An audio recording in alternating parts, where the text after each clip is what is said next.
yeah. Hello, this is much better. Welcome, everybody. No, better. Sorry about the voice. I had a very spicy meal. All right. Hello, everybody. Welcome.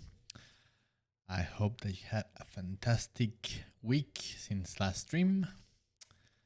And yeah, hopefully you are ready to paint with me. And yeah, let's have some good time and talk a lot. Hey, Juan. Buenas noches. Good evening. How are you doing? Welcome. Painting anything nice, Juan? Any cool stuff?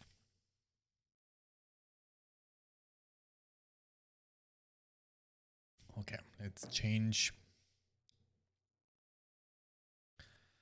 to our lady elf warrior.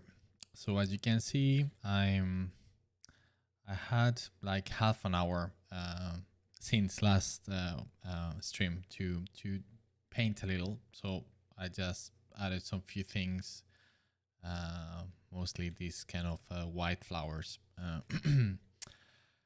and some tweaks here and there, but yeah, not much really.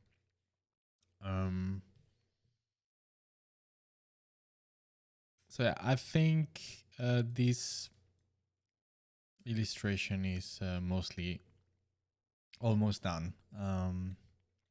It's almost finished, and then I will have to decide what to do for next time. And I have several ideas, but not sure yet. But yeah, we'll see. We'll see. I'm on a kind of verge of plenty of ideas. So I'm kind of struggling to decide what to do because there are plenty of things that I would like to paint. So yes, let's put here the recording, and yes, of course, our relaxing fireplace.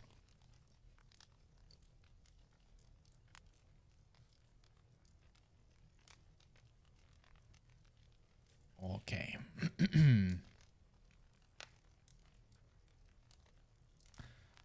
So let's see. Let's have a chill evening, or well, morning or noon. I don't know, depending on where you are. But for me, it's gonna be evening. Hopefully, Lord Commander Dante, it's gonna be chilled as well tonight, and I don't have to worry about him screaming and crying. So we can have chilled and relaxed time painting and drawing all together.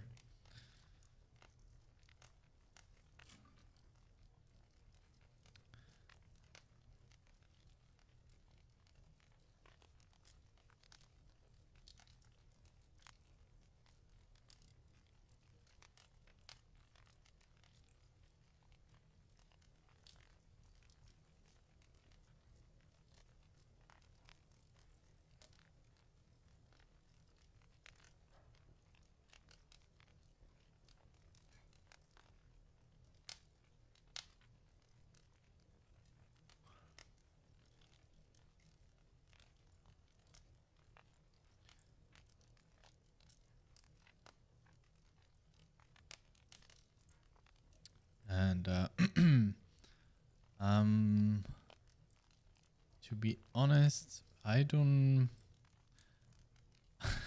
not sure what to talk about today. I'm a little bit kind of out of subjects or things to talk about. Well, now I just remember I finished Rendezvous with Rama.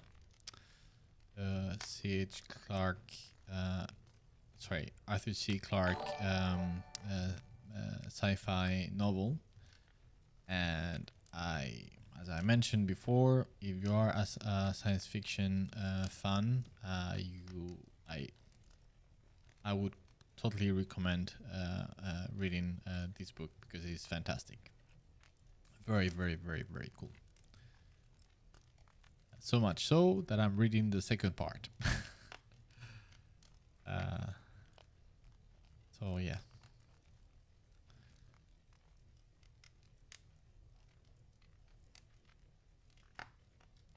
And to be honest, I'm not sure if I like the fact that there is a second part, because I really like one aspect of the first book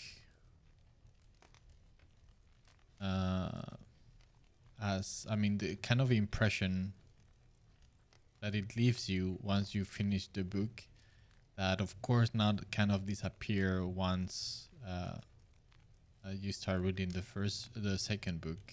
And of course I'm not going to mention it because that will be a great spoiler, but yeah, I mean, who knows, maybe it remains depending on what happens, but yeah, I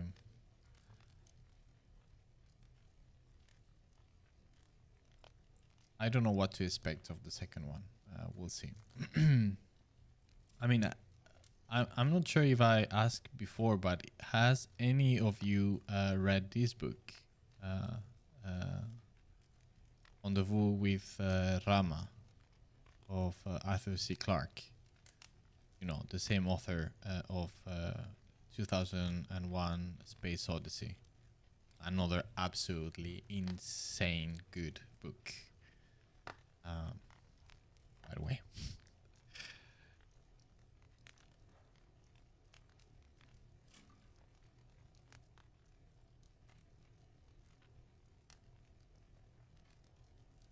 Also, yeah, now little by little some things pop into my head.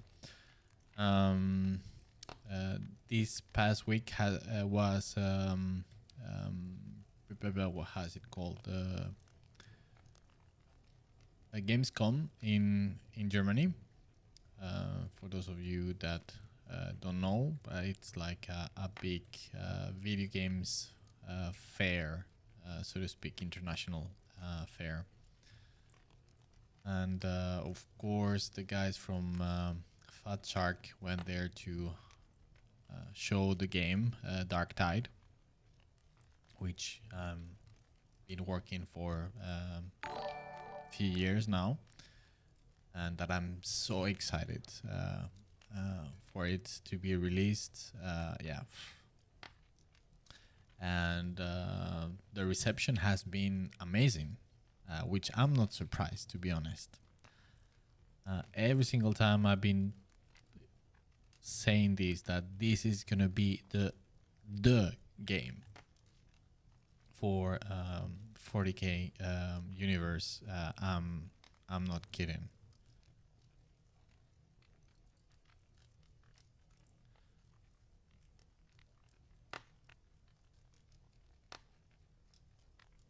So yeah, it feels fantastic. I feel so passionate about this project, the same as the rest of the team, and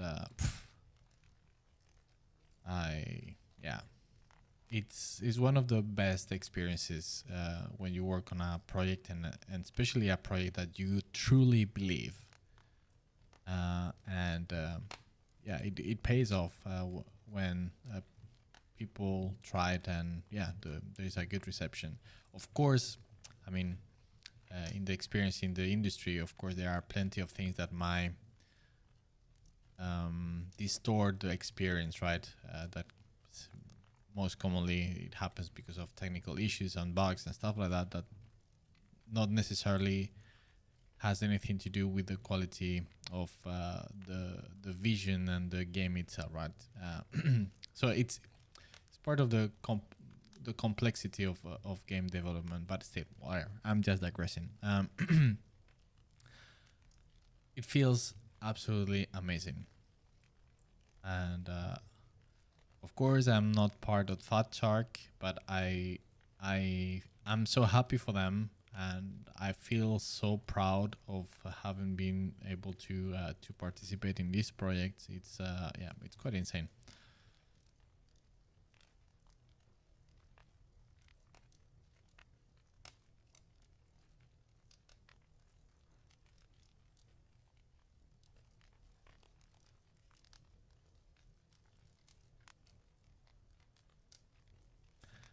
Gathering Wolves, Darktide and Callisto Protocol look amazing. I have been waiting for that game for 2 years. Finally, love that IP. Nice, thanks, man. And well, and welcome, like always. I'm very, very happy to see you around.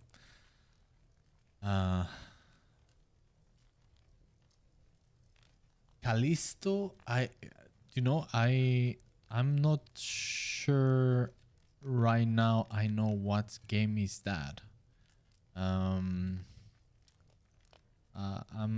If you could refresh my mind, because I'm most probably know the game, but at the moment it's just escaping me.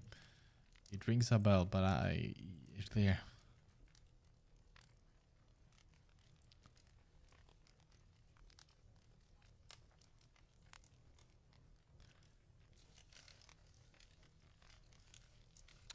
And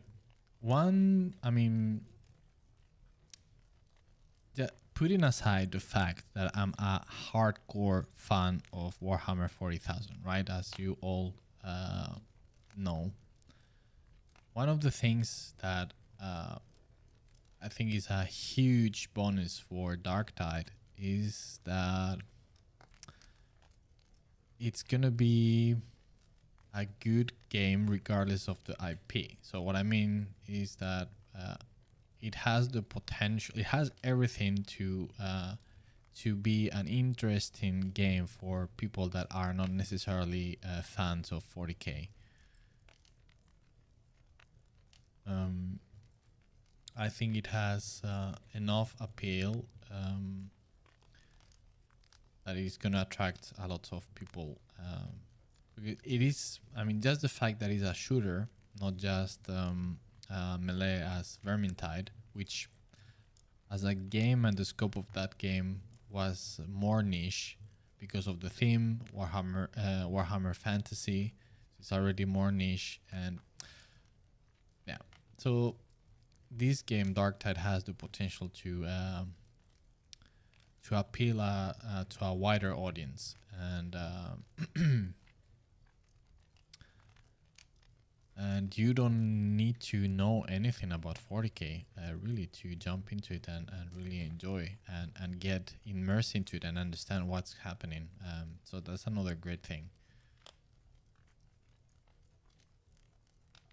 So I wouldn't be surprised if a lot of people actually get into the Warhammer 40,000 universe for the first time by playing this game, Darktide, and get sucked into it, and decide to jump and explore a little bit more everything related to the universe and other games and stuff like that.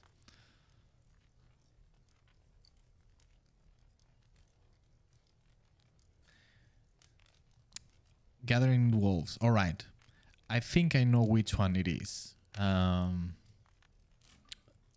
They showed recently something on the how was it, on the Microsoft's event, like some months ago, I can't remember exactly, but recently.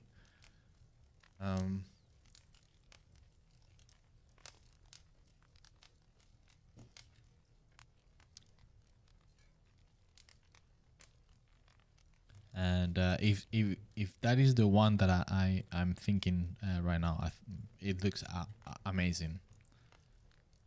I never played Dead Space though, but I know it was good, the first one.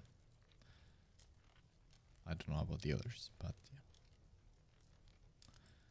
That's one thing right that you cannot play all the games. At least not when you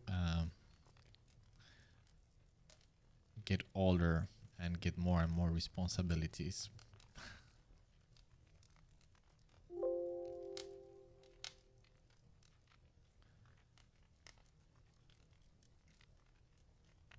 I can promise you I will be playing Darktide. Oh yes.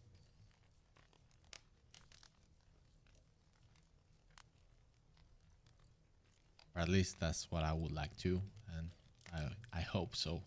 Let's see if Lord Commander Dante allows it.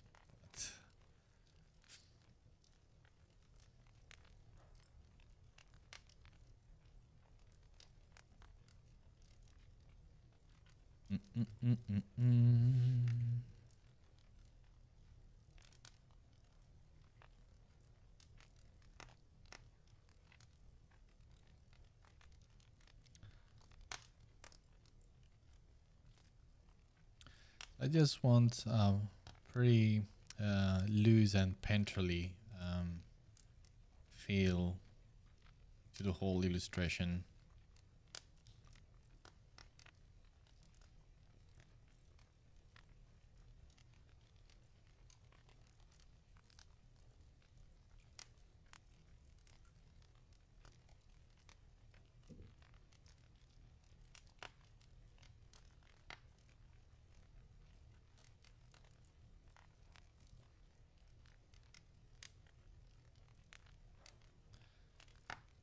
So as I explained on the previous stream, I'm very tempted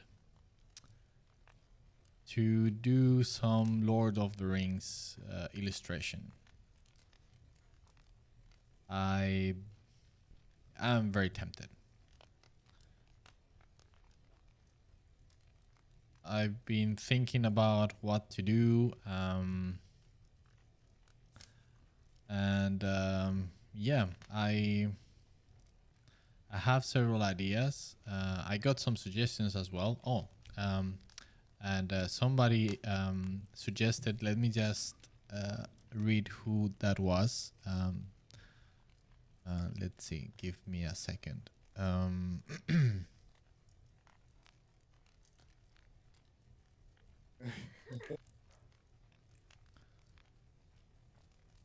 Let's see. Chin chin chin chin.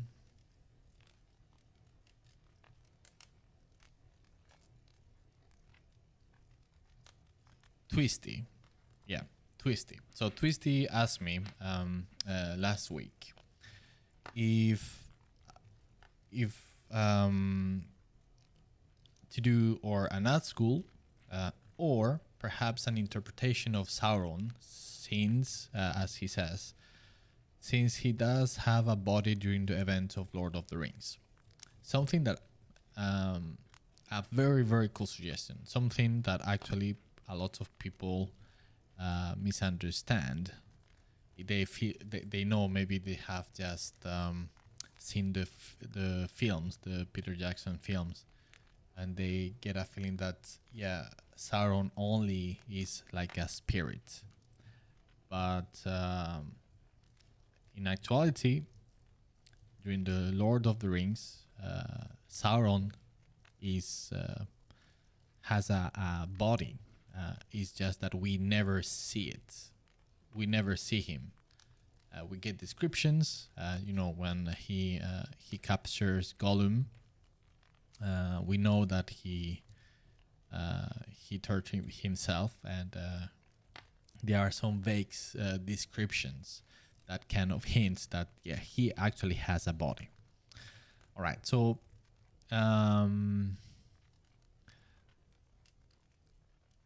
I love the suggestion, and from a designer point of view, as a concept artist, I feel that it's a very appealing idea. So if I consider doing that, it would be as a designing exercise. But at the moment, what I want to do is a proper illustration. And as such, I feel that I don't feel that I would do that, because that would go against the narrative intent of the author, in this case Tolkien. What I mean by that is that there is a good reason why Tolkien never show Sauron on the book, right?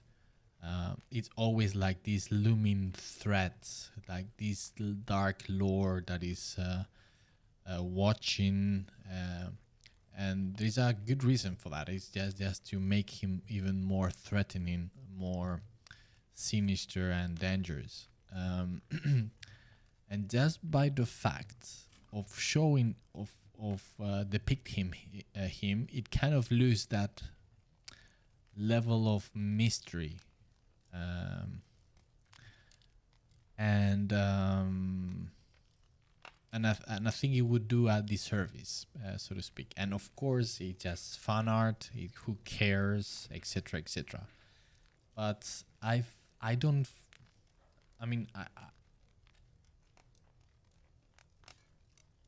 I kind of don't like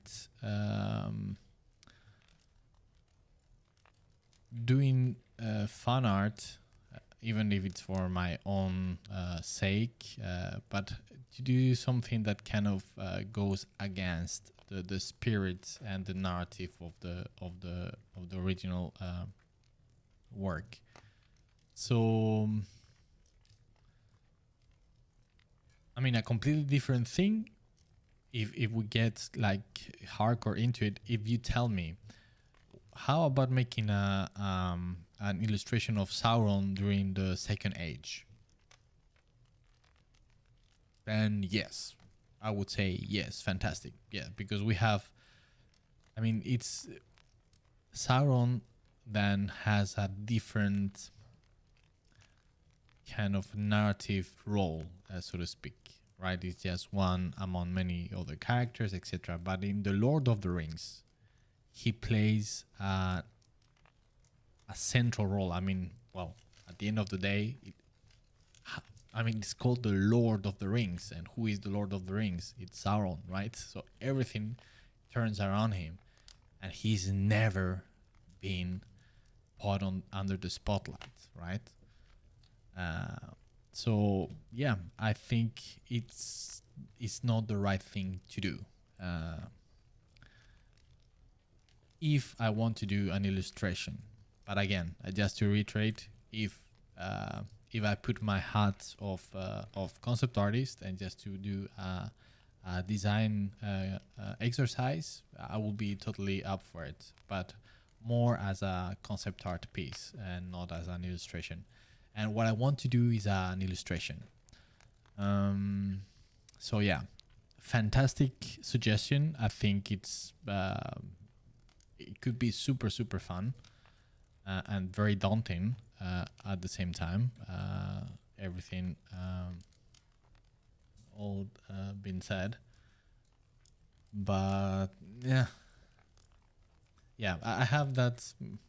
I don't know. Call me to, I don't know how you could what kind of name you could give me by for saying this, but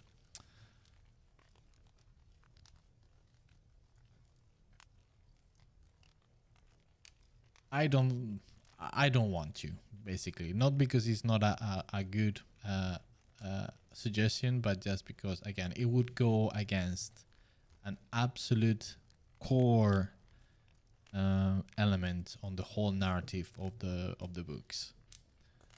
So yeah, it's kind of on a completely different note and level, but it's a little bit similar to why I tend to dislike all the art related to Lovecraft's mythos. And don't get me wrong, there is plenty that are absolutely brilliant. So there is plenty of art that is absolutely fantastic. But most of it, I don't. And the reason for it is kind of the same problem.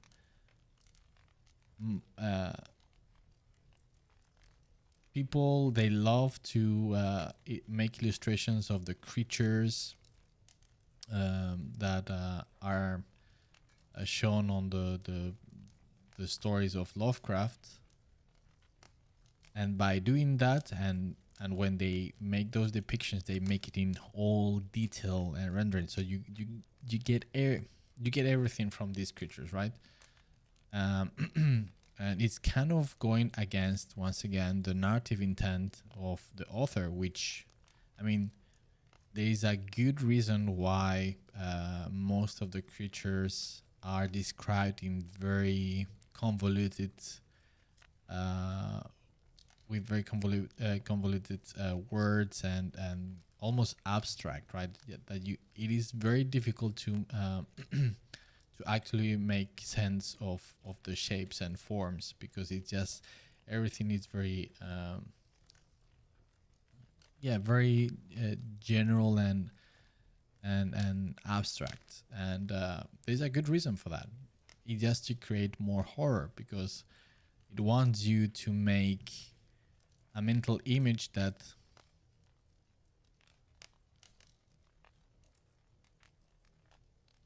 feel all that immense gap to make something more terrifying. It's always one of the golden rules of horror, right? Never show the monster, or if you show it, just show it in a very limited way. And in certain way, I mean, it kind of share this with this thing with the narrative role that Sauron plays on Lord of the Rings, right? He's the scary guy. So that's why I kind of dislike all these illustrations that they might be fantastic on a technical level, but they kind of go against the spirits and the original narrative intent of the author, in this case, Lovecraft. So it's a little bit the same, right? It's a little bit the same kind of concept.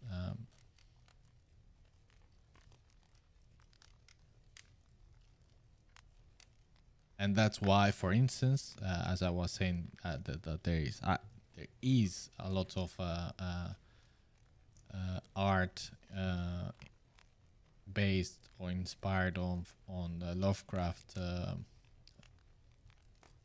mythos, and they are actually brilliant, and they are brilliant because they respect that narrative intent, and they suggest, they barely show the shapes of the monsters. Everything becomes very difficult to read, and is almost abstract in many cases. And yeah, so it can be done, but you have to take in consideration that original narrative, in this case on a visual form. But yeah.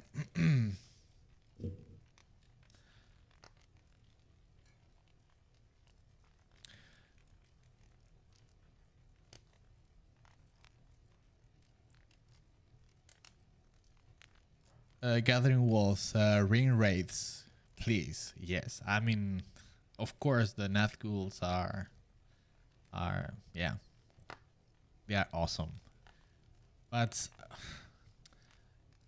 they are at the point where I am personally. I feel that there is so much. It has been done so many times, and so many absolute brilliant illustrations, that I feel that everything that could have been said has been said already. So even though I would have a lot of fun doing it, I don't know.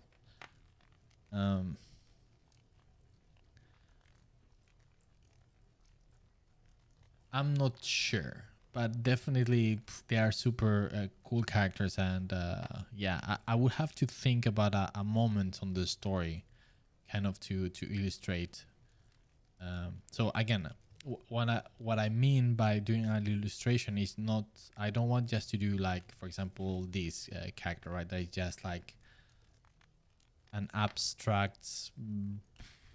I mean, it's just it's a character illustration, right? It's what I want to do is a proper illustration of the Lord of the Rings. So not just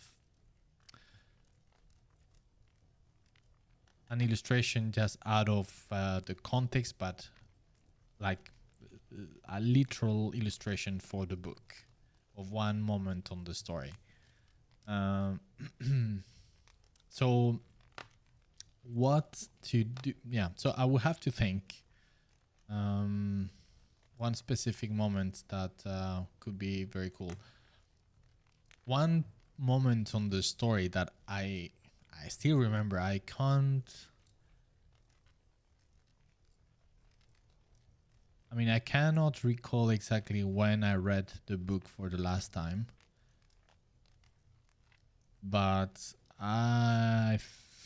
it has to be more than it has to be more than 15 years ago. So it has been quite some time. I still remember this moment where when on the siege to Minas Tirith.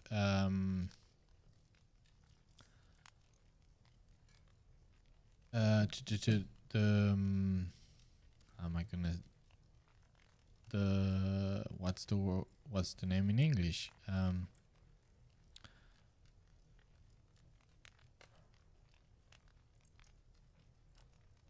The Witch King confronts Gandalf. I so dramatic. So, and I know it's been already portrayed. It has been already done fantastically, but that would be a piece that I think I would like to do.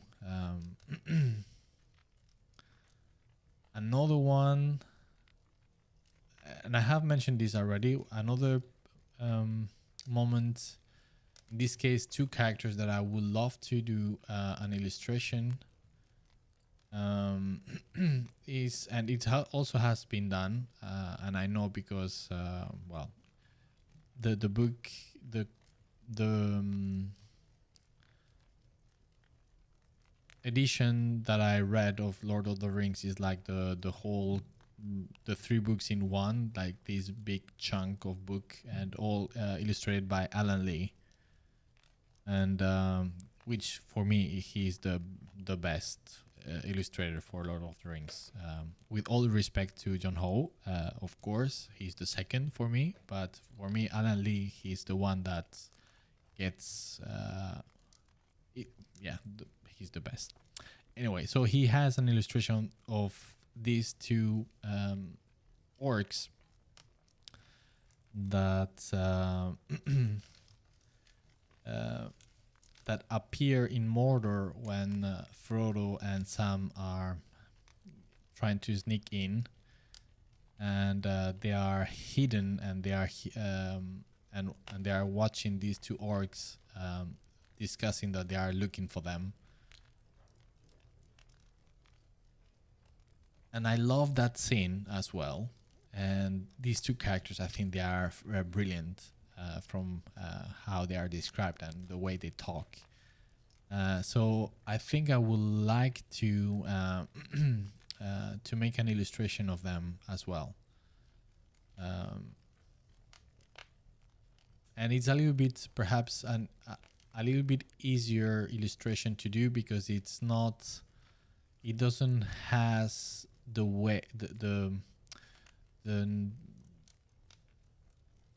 narrative weight than the other one, because it's a small moment on the story. It's not anything crucial, and nothing too dramatic, or yeah. But I always love those two characters. Like, And to be honest, I mean, the orcs in Lord of the Rings are such wonderful and colorful characters.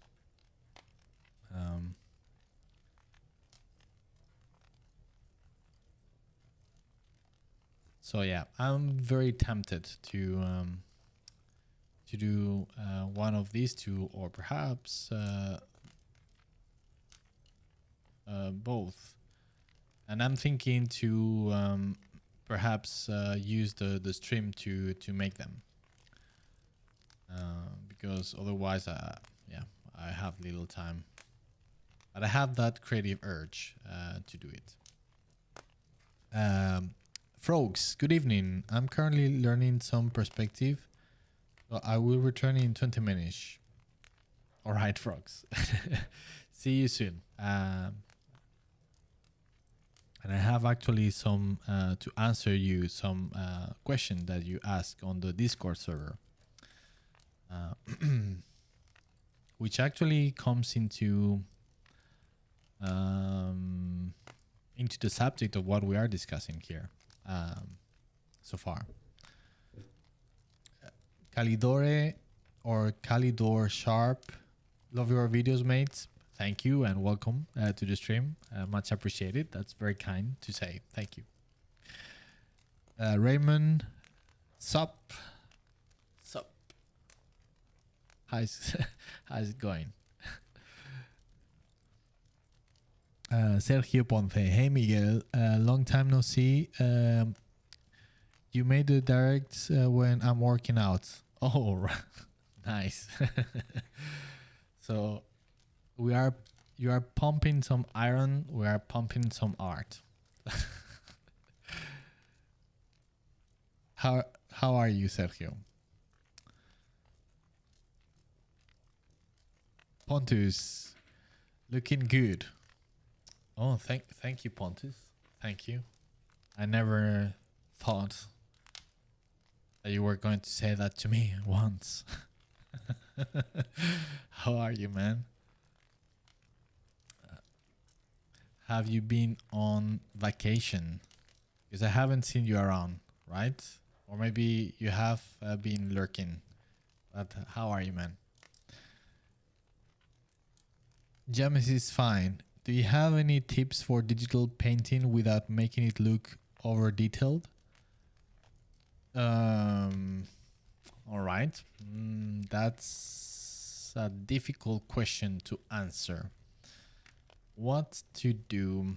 All right. So perhaps what I would say, and this is not just applicable only to digital painting, just in painting in general.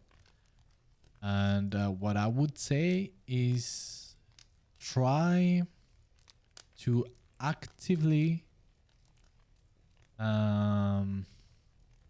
describe, how could I say? Put yourself a limitation and be conscious about it. So let's say that I'm going to do, this scale thingy here on her top. So when you're gonna do that, just put yourself actively the limitation that I'm gonna try to do it with the least details as possible. I'm gonna try to condense it to its minimal expression. Of course, this is way easier said than done, right? You can put yourself to this is what I'm gonna do, and then it doesn't happen because it's hard. So regardless, I think it's important to put yourself that to think in that way. It's like, okay, because sometimes I find myself just trying to overdo something when it's completely unnecessary, and I just have to kind of hit my wrist, just kind of like, stop it, Miguel. I mean, you don't have to do this. It's just unnecessary. This could be done with way fewer details, and it still is gonna work. So it's kind of like, all right, so these kind of details and decorations on the knife here is like, well, yes, I could spend and just make a meticulous description and details of each shape and form. Is like, but what's the point? It's not necessary. So I'm just actively trying to describe the most I can with the least paint strokes as I can. That's one tip. Then how to do that? What type of exercise to do that? Well,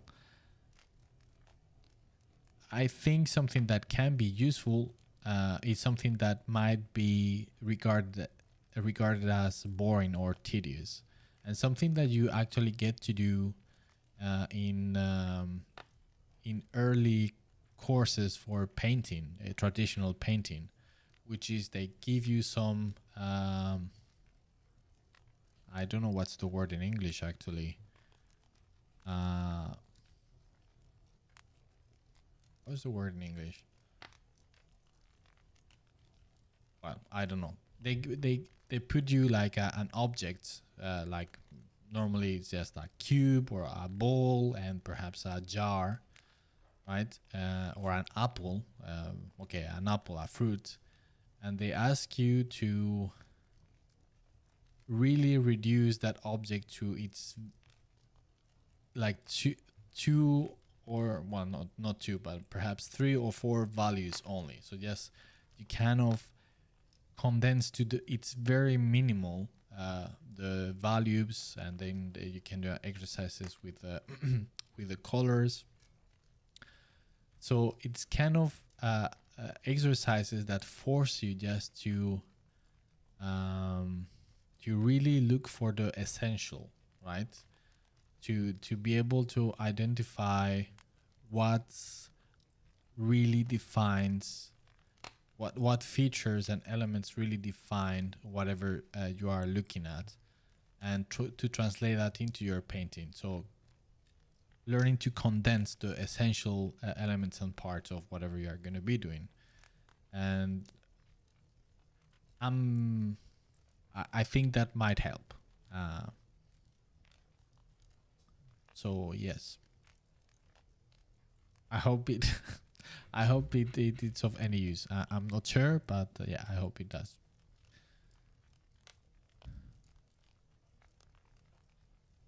"4 a.m.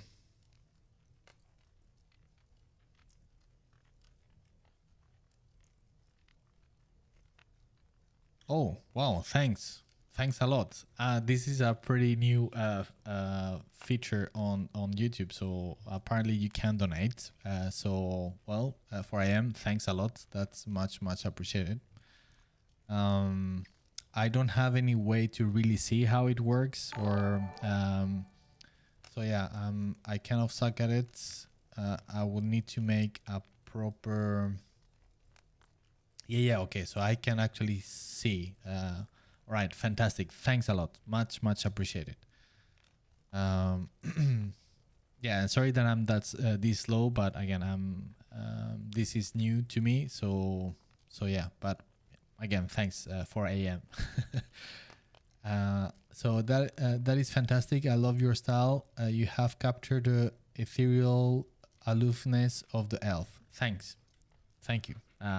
That makes me very happy to hear. Thank you. And I have to say that still, this is not a Lord of the Rings elf. This is a Miguelian elf. It doesn't belong to any known fantasy world. It's just my own stuff. I don't know. But I guess in some way it is related to this thing that I was talking about, that I feel so tempted to do an actual Lord of the Ring illustration, and this must have been like an appetizer for me. To kind of tuning my brain into it.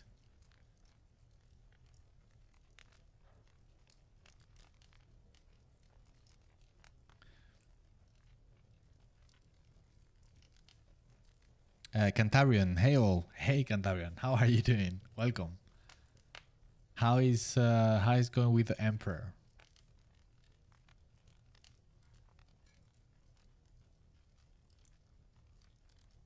Sergio, fine, drawing some Warhammer stuff. Ah, all right. So you are painting. You are not training. Okay, okay.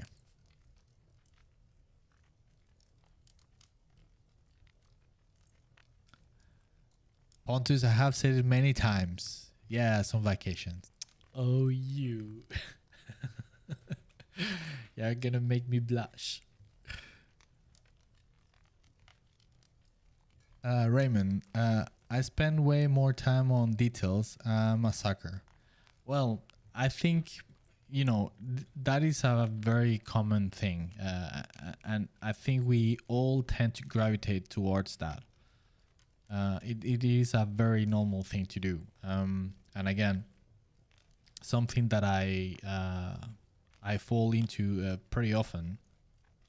And to be honest, there is absolutely nothing wrong with that. What I mean is there's nothing wrong with going like super into details and make everything super polished, right?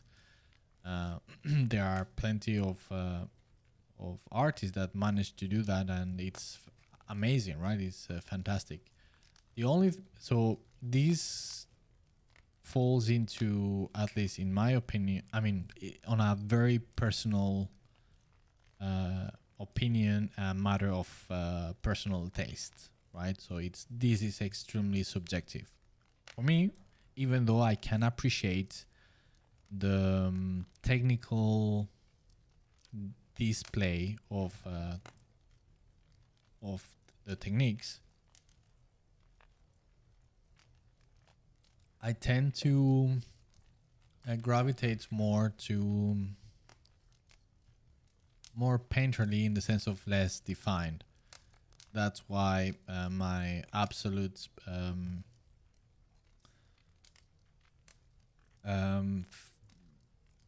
icons, you could say, the artists that really inspire me and I aspire to someday to be able to paint like them are, let's say, Sorolla, Anders Zorn, Sargent, Velázquez, right? And there are painters that they didn't need to do every single detail with and super polish and everything. No, they just knew where to put the details and how to leave the rest loose and let the viewer fill those gaps. I absolutely love that. It's something extremely appealing to me.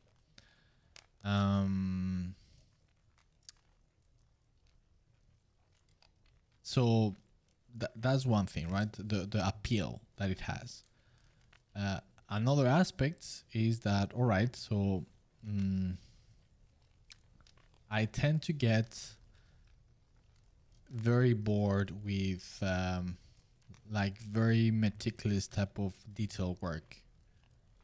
So to me, it feels that it doesn't make any sense to spend hours in plenty of details, because I actually don't need, right?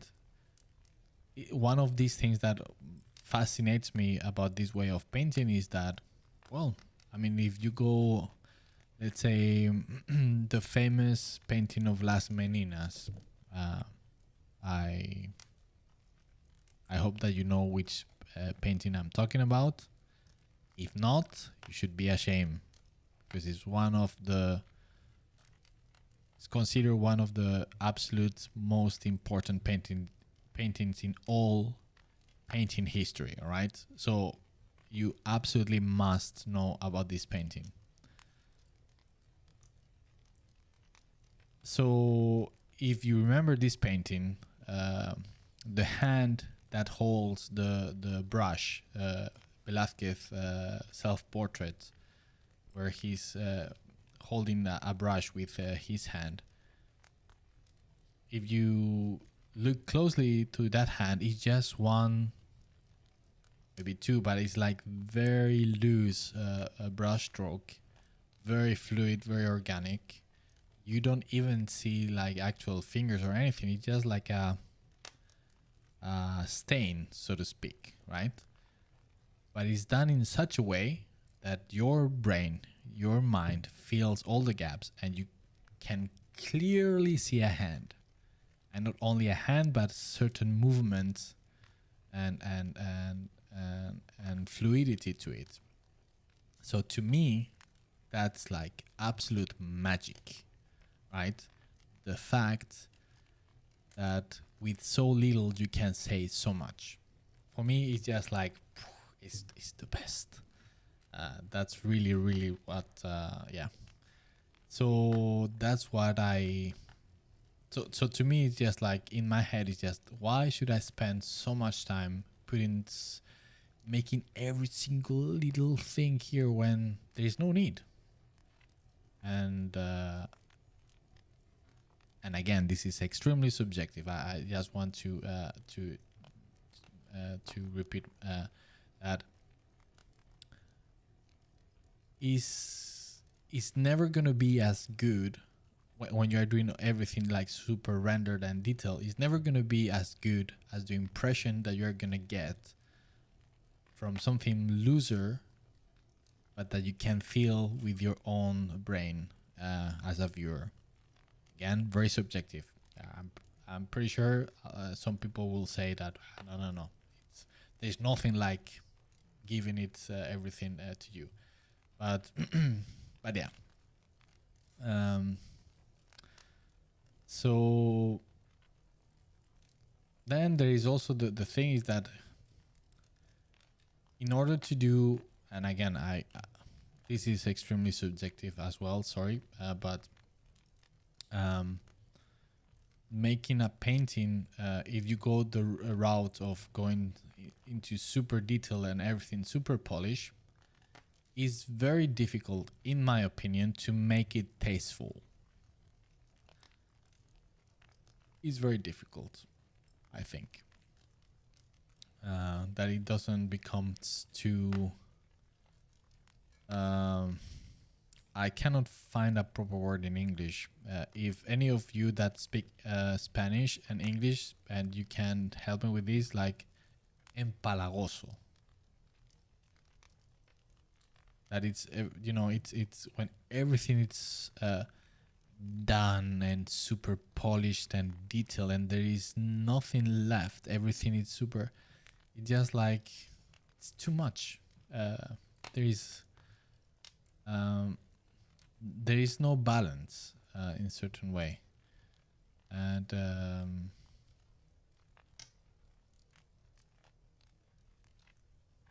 so yeah, it's I don't know if I'm explaining myself properly, but yeah.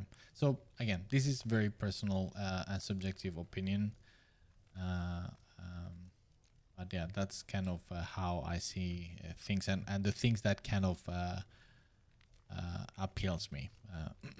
So I don't know how we end up here. Yes, that.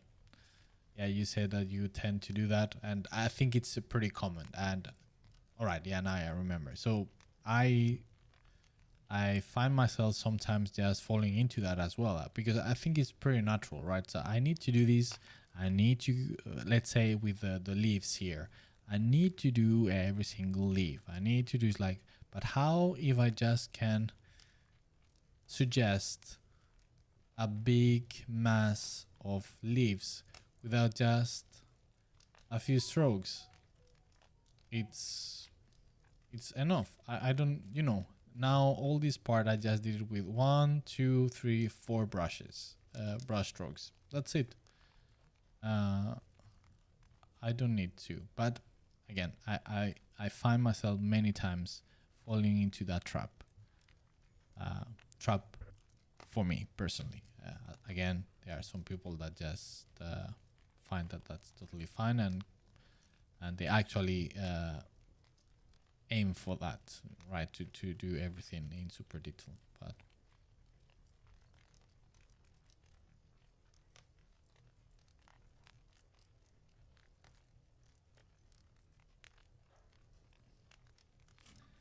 James is fine. Thank you for so much for the help. Well, you're welcome. But that's why I'm here, and as I say so many times, the main reason why I decided to do the streaming is to be able to talk to you and to be able to answer questions. Because yeah, I get plenty of questions on other social media, but it's just to give proper answers or more like in depth and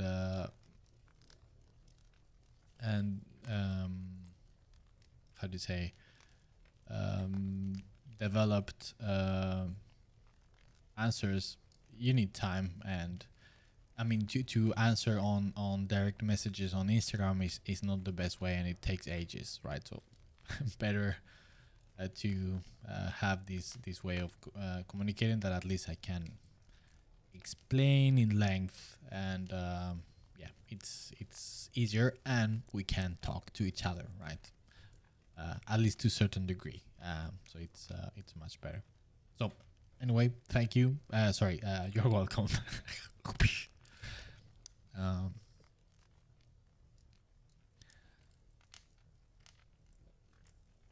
Cantabrian, all good. Cheers, Miguel. The main armor is blocking out now, and I'm trying to get the armor pieces working in motion with one another.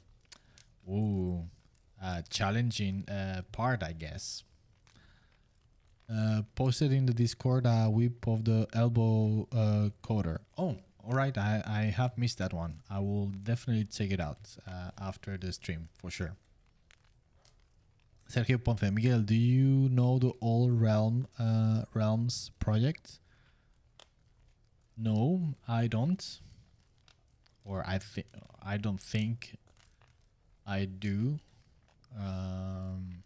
What is it? Ahora me pica la curiosidad. What is it?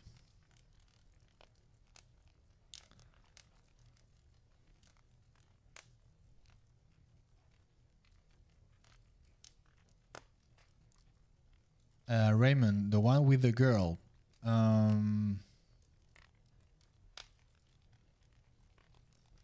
You mean the Las Meninas, the painting? Well, yes, there is one girl, the princess, the Spanish princess. Yeah, but there is a lot of characters there. But yeah, it's that one. It's kind of, I think, I could do a whole dissertation about that painting,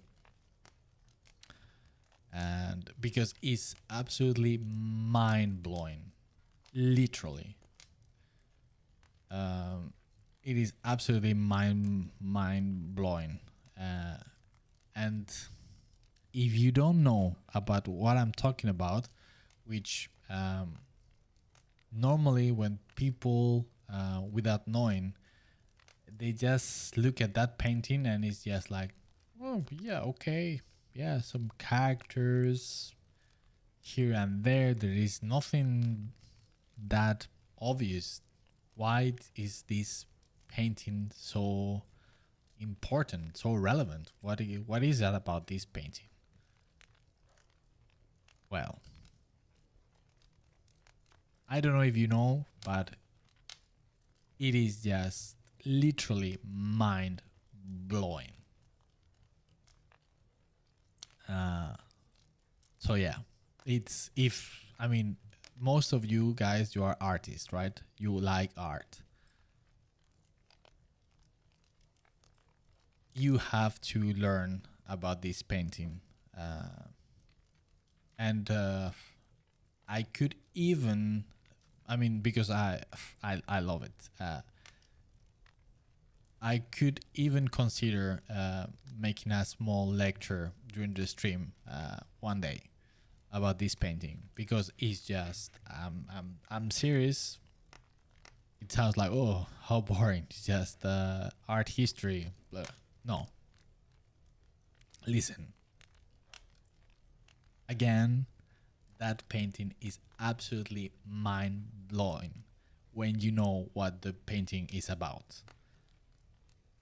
It's insane.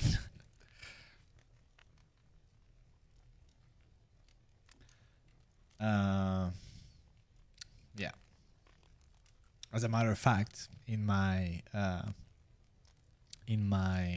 course at CGMA, narrative illustration and characters, I talk about this painting, of course, because yes, it is. It's yeah. So it's not about the painting itself in terms of the technical skills, even though of course it's Velázquez and he's a master and he's just insane, but it's about what he's talking about. It's about the message, about what he's trying to communicate with the painting. And yeah, it is just. And then here I am, just making a silly elf warrior and nothing else. And it just, when you put things into perspective, then it's when you understand why the masters are masters, right? Even the hundreds of years after, and they are considered just like the best. And that's a good example of why technical skills are not just shouldn't be the ultimate goal to aim for, right? It's we need to aspire to go a little bit farther than just paint nicely and painting things that are appealing to the eye. Nothing wrong with it, but yeah.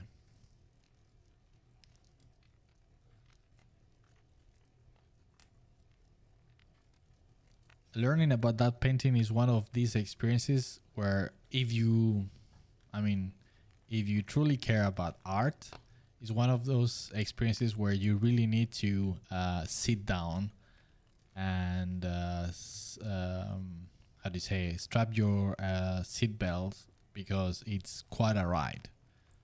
I hope that I have hyped enough the painting of Las Meninas of Diego Velázquez, because it really is. I mean, it's not just me saying it, right? That's why it's considered one of the most important paintings in whole history of painting. And I would even go as far as of art.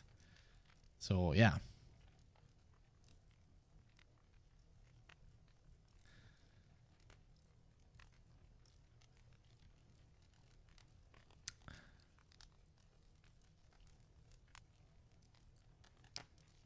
Peter, hey, how are you doing? Mr. Peter, how are you, man?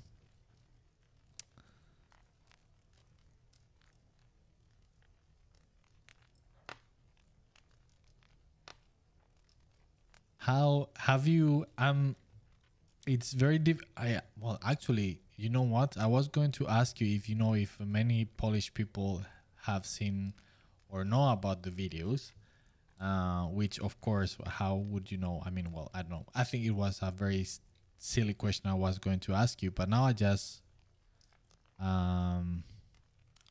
realized that I actually could look into that, into the analytics of YouTube. I think there might be somewhere the kind of location of viewers. So I will actually go and take a look, actually.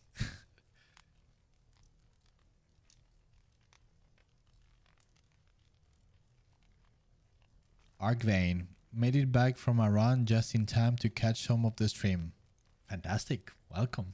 How was your run? How long have you been running?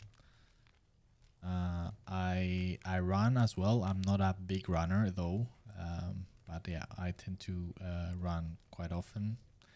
Normally, I run between not much. I mean, it's not very much. Just between 4.5 or 5.5 kilometers.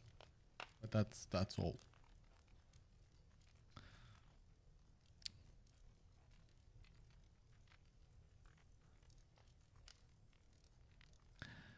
Frogs have returned. Nice. Could I ask the question about what's most important in order to become a successful illustrator? Going from big to small things. Yes, man, I was going to answer you, so thanks for reminding. All right. So, well, of course, this is going to be quite subjective.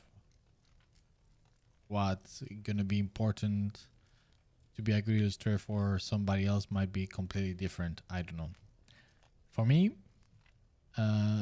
which, as I was mentioning before, which is in relation with the subject that we were talking about on the beginning, is to be able to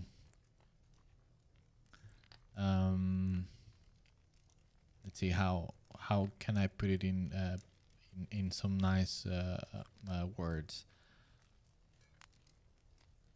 A good illustrator is the one that managed to translate and to translate visually the core narrative and soul of the material, of the original material that you are supposed to be illustrating.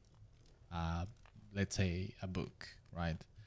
So if you, through your art, you manage to condense and be faithful in a visual form to the narrative intent of the original work that you are basing your illustration on. Does it make sense? So not on a technical level, not because of how many, let's say, on the subject of details, that because you managed to make many details or anything.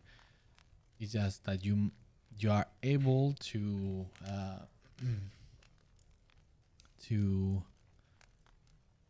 communicate perfectly the spirit, the soul, the main idea, the basically the narrative, once again, of the original work, in the best, most fitting way adapted to that work. So let's say that if you were doing an illustration as we were talking about for the Lord of the Rings, that you would manage to capture the essence of the Lord of the Rings in your illustrations. And if you change and you are going to do an illustration for, let's say,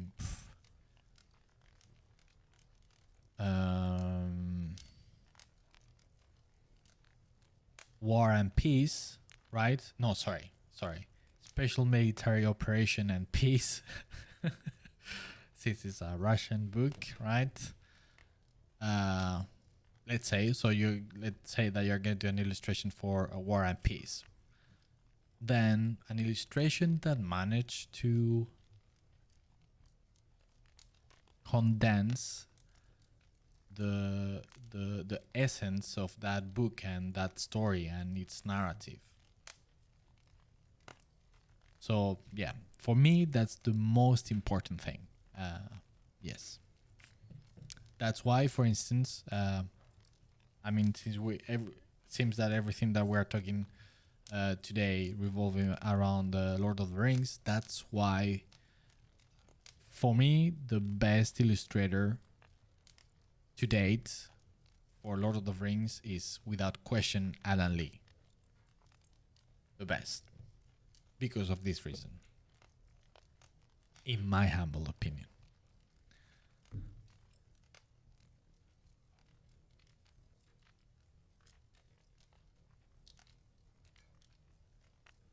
Luis Ramon, hi Miguel, how are you? A pleasure as usual. Well, the pleasure is mine, Luis, like always. It's always a luxury having you here. How are you? I'm very good, as you can see. I'm having a great time, spending my evening with you guys and painting. So yeah, I couldn't ask for more. Sergio Ponce, it's a mod of Warhammer Fantasy or Mount and Blade Bannerlord. No, then I don't think I know. Raymond, I will go study that painting. You should make that lecture. Frogs, yes, Las Meninas.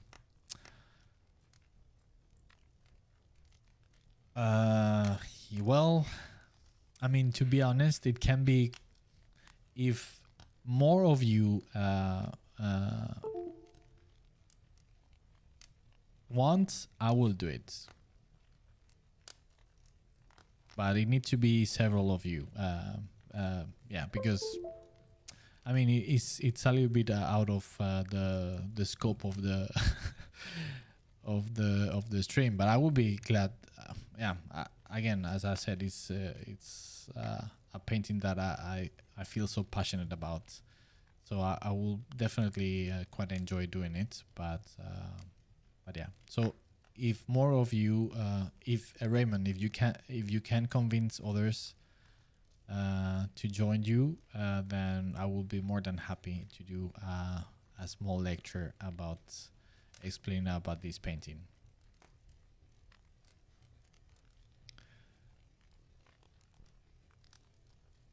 Luis, I have been so busy. I would follow your tutorial for painting Space Marines. Right? Good. Yeah. I will wait your feedback.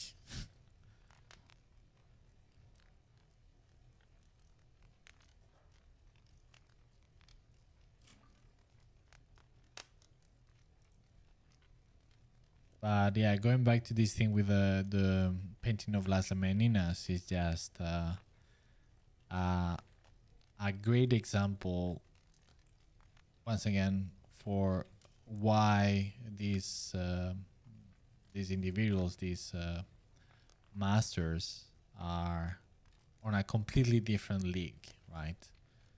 Is yeah, it's quite insane.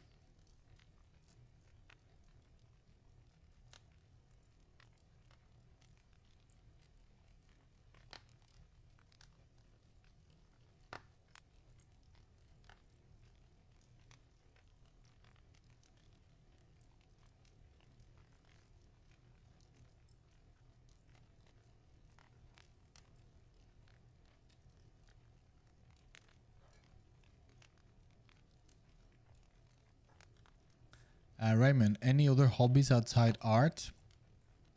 Yeah.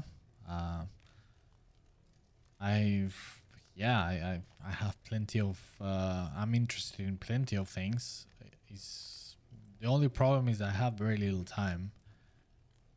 So yeah, I love to read. I love it. I love music. I'm a musician myself. I trained musician.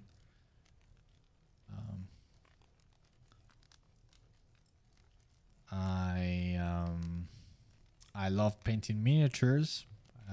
Always have. Even though now I don't have the time at all. I love making conversions. But yeah, I haven't done it in years. I love to travel. I a huge passion is to do scuba dive. Um, I'm a scuba diver and I love it. What else? What else?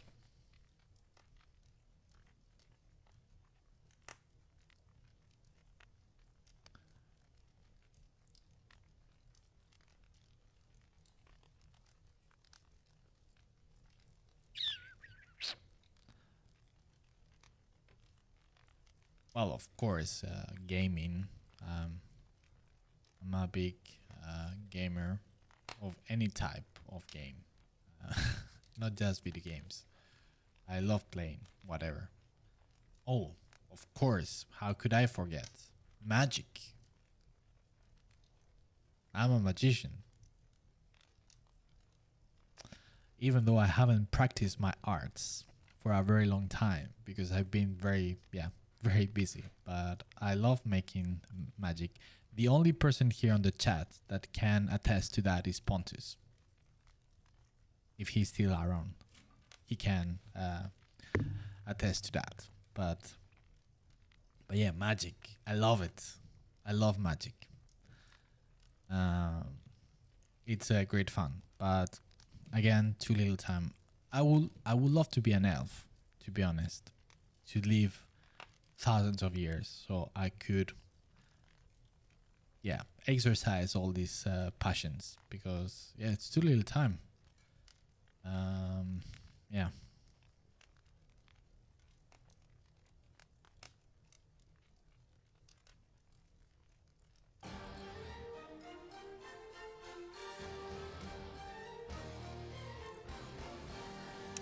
Jose Daniel, thank you for the subscription. Thank you.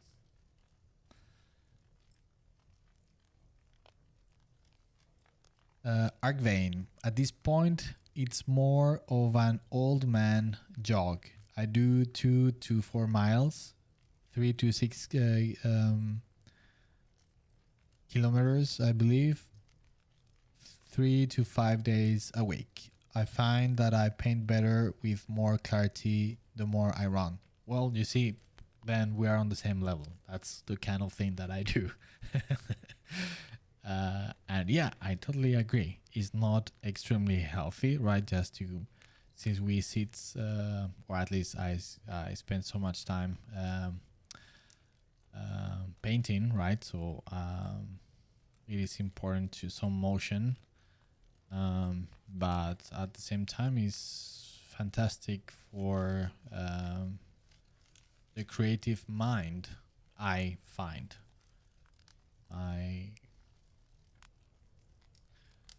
I find it extremely easy and meditative, and spend the time thinking about creative stuff when I'm running.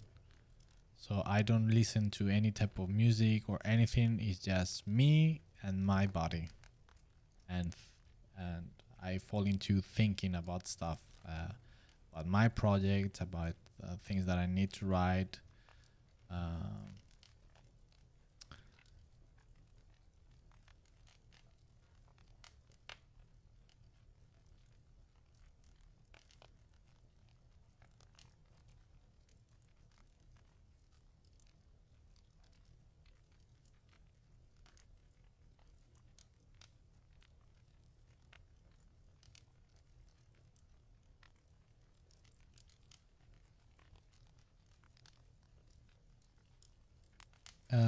Frogs, how do you develop that skill?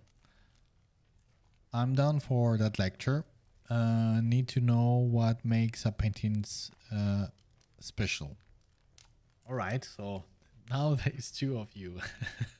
I'm not sure if that is enough. But well, I don't think you need a specific skill in order to do that. It's just more to be aware of it. So it's just about having the right mindset, basically. And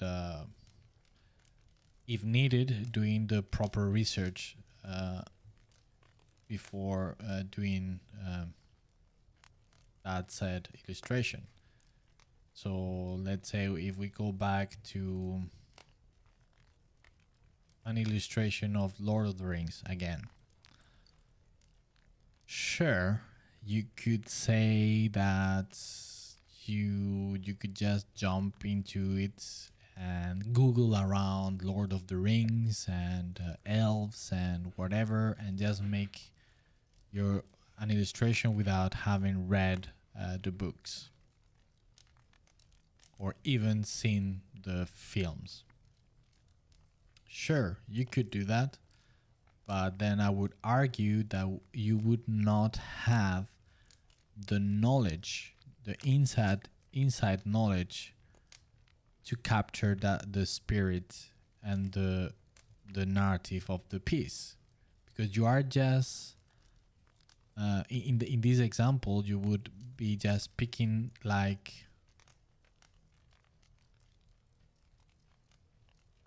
small pieces of the original work and just like a digestion of somebody else interpretation of that piece, which is not the original one, right? Because it could happen that you see, let's say, the Rings of Power, right? That is upcoming crime that is going to be this series, and do your own Lord of the Rings illustration, and this would be a good example where you wouldn't be at all faithful to the original work, because that series is not being faithful whatsoever to the original work and narrative of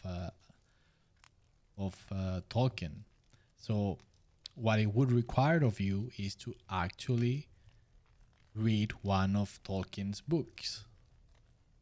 In this case, well, if let's say you were going to do of the Lord of the Rings, I would argue that you would at the very least would need to read one of the 3 books. At the very least. The perfect thing would be just to read the whole thing, of course, because like that you would have assimilated what the story is about, what is the narrative, what is the intention, and with this mindset, then you can focus on trying to be as faithful as possible to it. So it's not about a skill, it's just about the proper mindset and being well informed about the subject that you are going to be illustrating. So it's a little bit also, as I mentioned, let's say on on the tutorial of how to paint Space Marines, why I spent some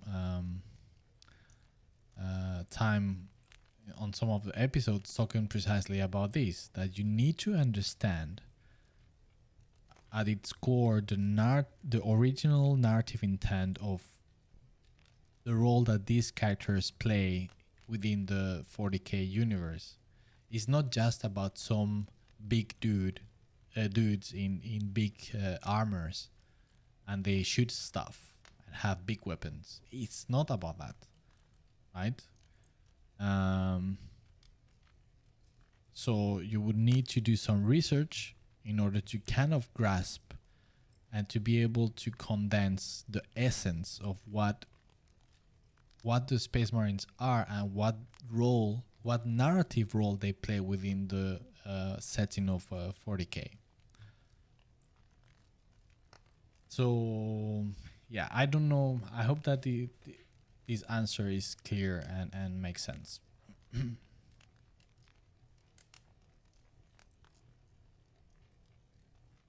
And sorry that I'm so behind the chat.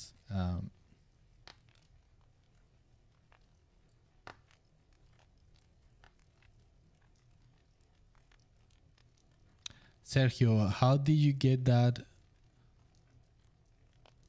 invoice on your painting? What? Invoice? What would you say is the most important exercise to get a painting with the quality of yours?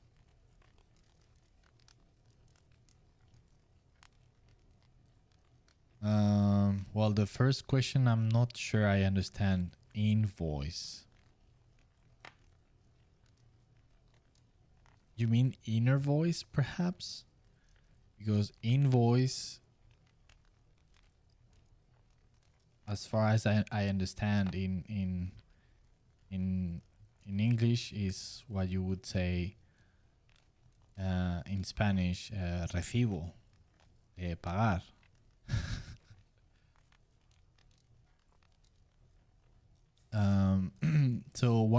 So to your second question, what would you say is the most important exercise to get a painting with the quality of yours? Well, I don't know what to say. What do you mean with quality? Yeah, I'm very sorry. I and it's me. I don't. I'm not sure I get exactly what you mean. Because, yeah. What do you mean by quality?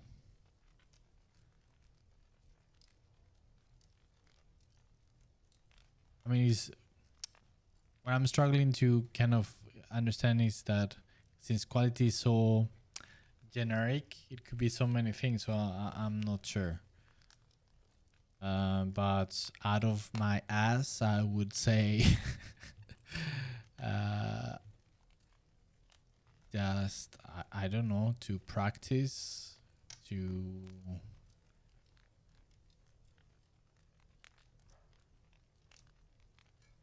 yeah, to study and practice as much as you can.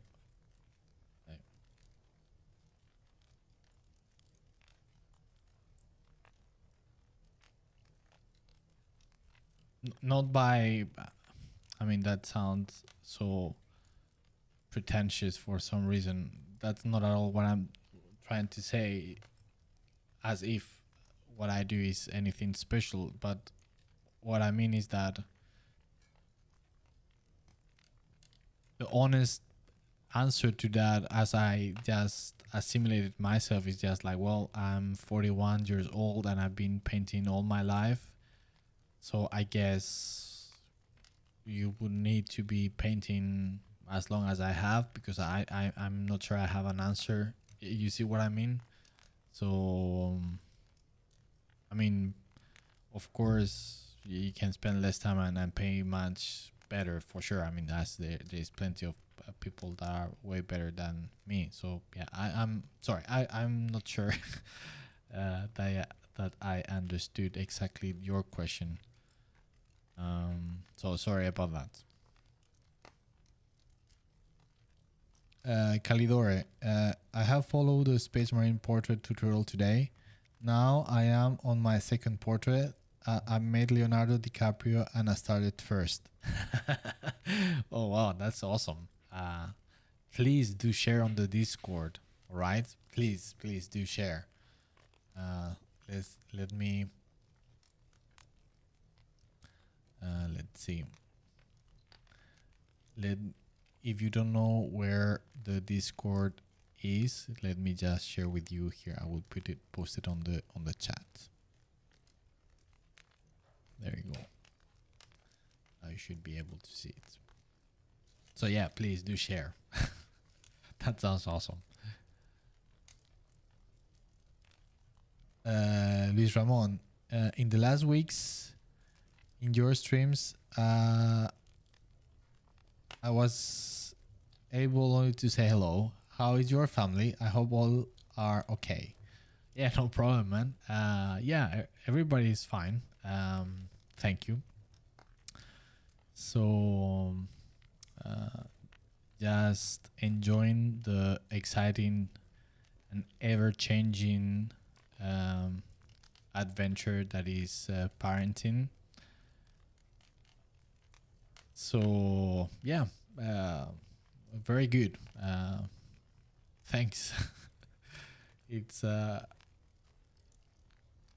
always is very fun, but equally challenging at times. But yeah, we are very well. Thanks. Thanks for asking.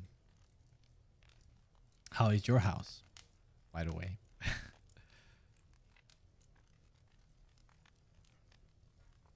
I know I have asked you before, but I can't recall if you answered these. But you are now fully established, right, at your new place.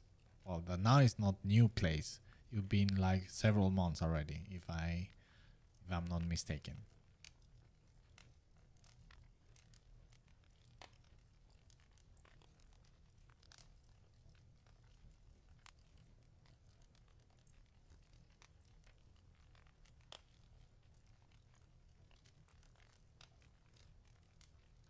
Raymond, ooh, Nightwish, nice. What do you mean? Sorry, it's my fault because since I am so behind on the chat, I'm so slow with it that I kind of lost the. I think I'm normally pretty good at following the thread of the conversation, even as delay as it normally is, of recatching the threads. But in this case, I'm a little bit lost. Sorry. Dandrew, which painter do you think is the most inspiring? Well, I don't have one. I have several ones.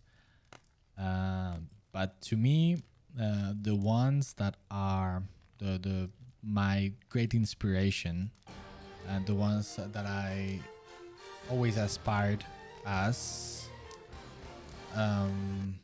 Nikolai, thank you. Thanks for the subscription. Blah blah. Thanks for the subscription. My goodness, for some reason I struggle with this word in English. Thank you. Welcome to the stream, if you are watching.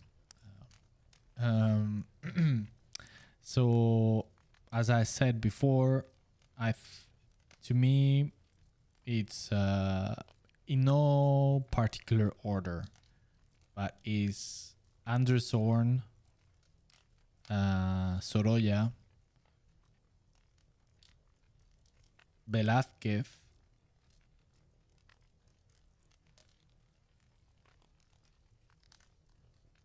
Gustav Klimt, and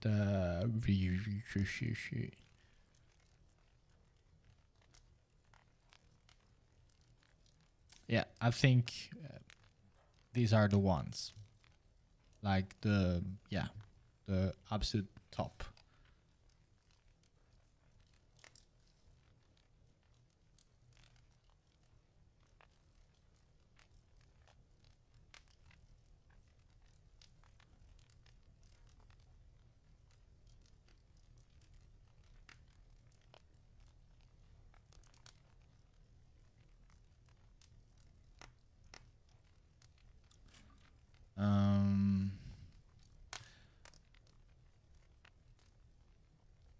Let's see. Well, I think it's also. I think. Ah, shit! Now I remember. I know I said last time that I should spend or dedicate another stream to talk a little bit about my projects, the Brethren of the of the Cloud. Sorry, and I totally forgot about it.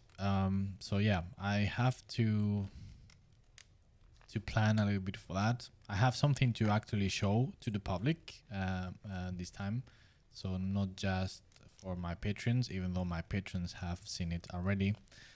But yeah, so I think I'll have to do that soon, I guess. On that note, for those of you that don't know, I have my own Patreon to support my work on personal projects, science fiction projects that goes around the theme of space pirates. So if you think that's interesting enough and you would like to support me and the things that I do, because, well, of course, it would also help to spend some time doing some good content for YouTube, because it takes a lot of time. So yeah, please consider following me and support me on Patreon. But yeah, I definitely would like to spend another stream to talk a little bit in detail about the scope of the project, and to take the opportunity to show this thing that I can show you, something a little bit more tangible. Yes. Man, I haven't stopped talking, and I just started today's stream just like struggling, like what should I be talking today? And I feel that I haven't stopped talking for a single second. I'm just kind of exhausted.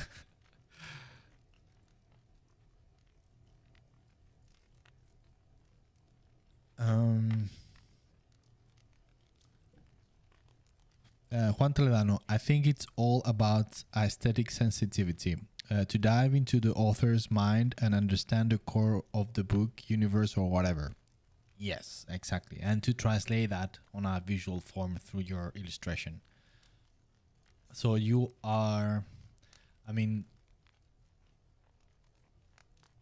how I see it is that you need to be humble as an illustrator, and you need to bend to serve the narrative of the original material, not the other way around. Not that you are using the theme or the original material to do your own thing, if that makes sense.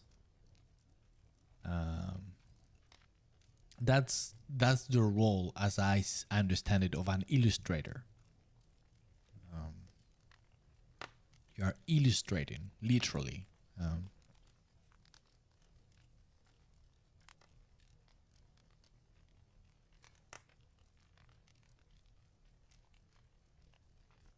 And that doesn't mean that you cannot imbue your illustration with your own artistic input, right? But still, you need to serve the spirit, the core of, as Juan says, of the original material. Maria, Sasha, hello, I'm an artist from Ukraine. Congratulations, great work. Hello, and welcome to the stream. I hope that you are fine, that you and all your loved ones are fine and safe. And I hope that you will have a swift and crashing victory over the invaders. I truly do.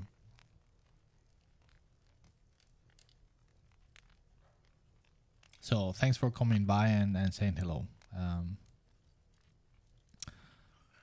Sergio, el traductor me lo ponía como factura de la obra. Okay. Sí. So your question was... So what? I still don't understand what was the question then. What do you mean about that invoice? I'm confused.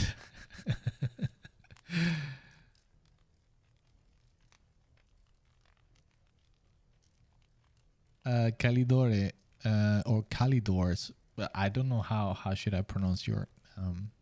I say it, since you have sharp there, I will give English pronunciation, Calidor. It hardly looks like him.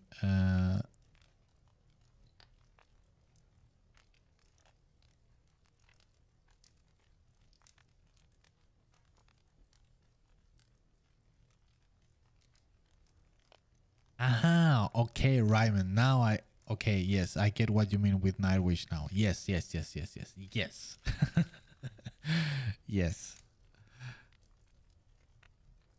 Yes, you are right. Yes. Good ear. Yeah, I was like, you caught me completely by surprise there. But yes. Yeah.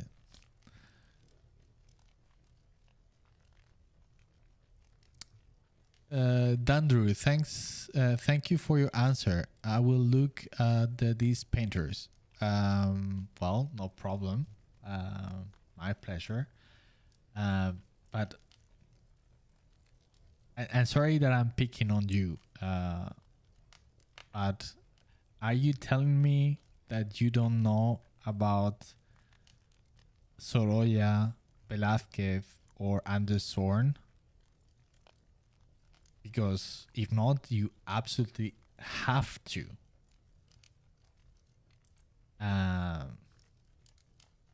This kind of, I mean, and again, I let me just put it this on the right way, because I don't want to give the wrong impression.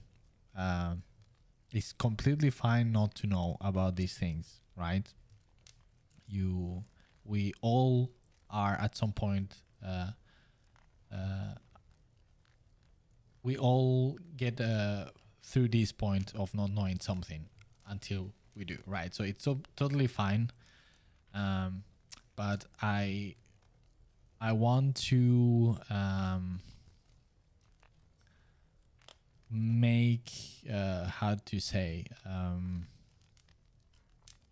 I have noticed through the years, especially through my experience as a teacher, that in the young generation of aspiring artists, there is, and I don't know if how old you are, Dandrew, maybe you are older than me. I have no idea. So I'm just talking in general, right? So I'm just not now. I'm not talking about you, but I notice a very concerning lack of knowledge on art history, and that is worrying. You could argue, but that is not important. If you want to be a concept artist or you want to wherever, why would you care about a painter or knowing, etc., etc.? Well, you should, and you have to, because knowing their work, knowing their thoughts, I mean, you need to understand that we are where we are because we are we're sharing like a family tree, so to speak, right? The aesthetic, I mean, I'm painting this way, just to give a specific example. I'm painting this way because I've been influenced by other artists that have been influenced by other artists, and etc. Like this.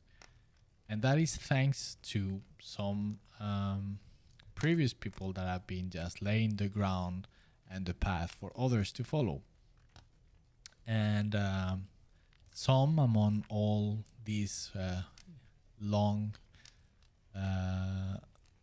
family of artists, you could say, stand among the rest of us because they were geniuses, and because you can learn so much even as old as they can be.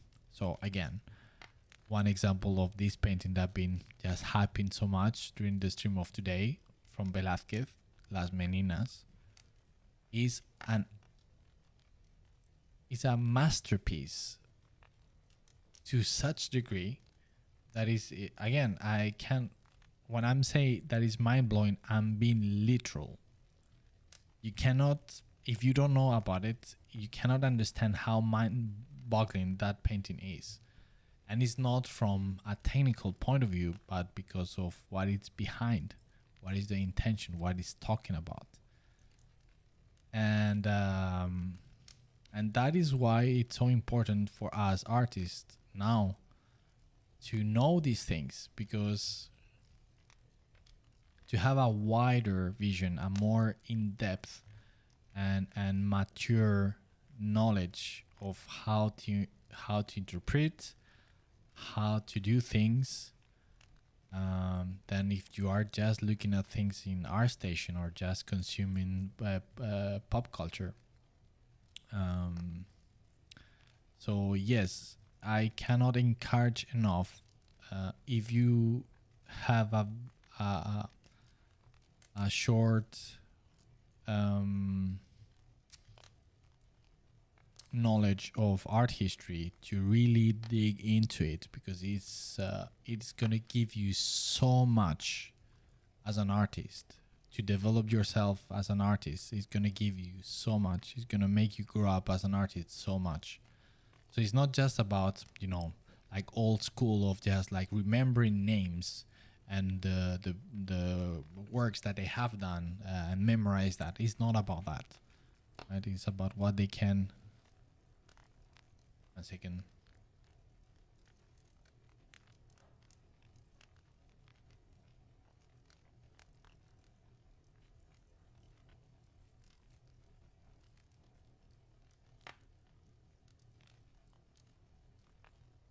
All right. Sorry. Can on Daddy Watch. All right. So yeah, it's gonna. And sorry, I have to lower the voice because of my son. So it's gonna give. It's gonna give you so much, and it's gonna make you grow so much as an artist that you have no idea. And it makes a difference, and you can clearly see that when you see the work of people that are not that knowledgeable to those that are, and you can see that because it looks mature, and others it doesn't, and looks very superficial, and it's not by accident. So yeah, I cannot state enough how important it is to have at the very least, a minimum degree of knowledge on art history. All right. And again, sorry, Dandrew, it's not about you. I don't want to pick on you. It's just that I think it's an important subject, and you just kind of trigger the opportunity to talk about it, right? But yeah, so you are for a treat. You are gonna be for a treat if you don't know these painters, for real. That's the only thing I can say, because it's just, yeah, they are so good.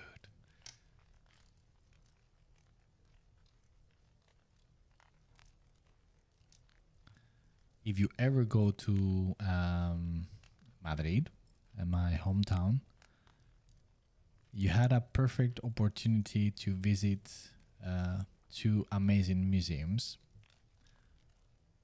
El Museo del Prado, which is the most famous one, of course, because there you're going to have most of Velázquez works in display there, among many other insane artists. And yeah, I mean, yeah, El Prado, if you're an artist and you go to Madrid, you have to go to El Prado. I mean, there is no question about it. But you have also the House Museum of Sorolla, and is insane. Of course, everything is about Sorolla, but it's another must, I think. Luis Ramon, yes, we are in the new house since the first week of July. There are some boxes and details to complete, but we are in the new house, and I have space for the miniatures and for the design and painting as well.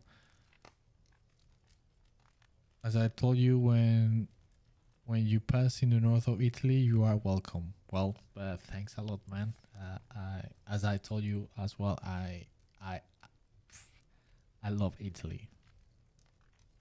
I must have been an Italian in another life or something, but I absolutely adore Italy. So yes, I take your offer for sure, and glad that you are settled. That's a fantastic feeling. Adrian Wolf, crazy art as always. I love this one. Thanks, and welcome. Sergio Miguel, the Discord link is broken. Invalid invitation. All right. That's strange. It should work. Let me just post it again.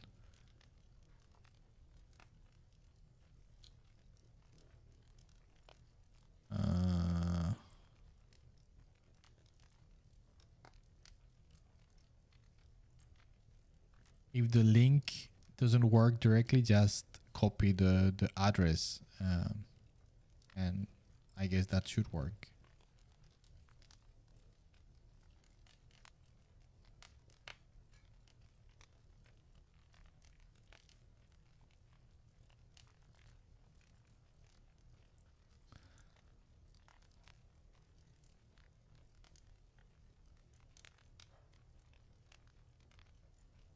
Sergio, yeah, there are language problems. I'm not accurate with English. Well, no worries. You are not the only one. I here suffer the same, so it's fine.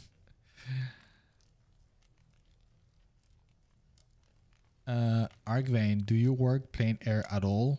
No, not really. I mean, I have done it, but a very long time ago. And I love it. I think it's awesome. But yeah, it's been a very, very long time. Now that you are mentioning it, it kind of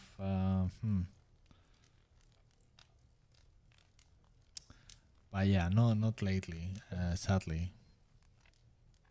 But yeah, super enjoyable.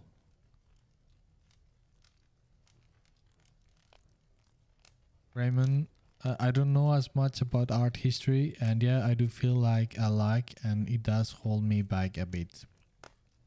Well, it's totally fine. Again, it's but still, I think it's important to dive into it. And again, is I think it's important just to take away the how do you say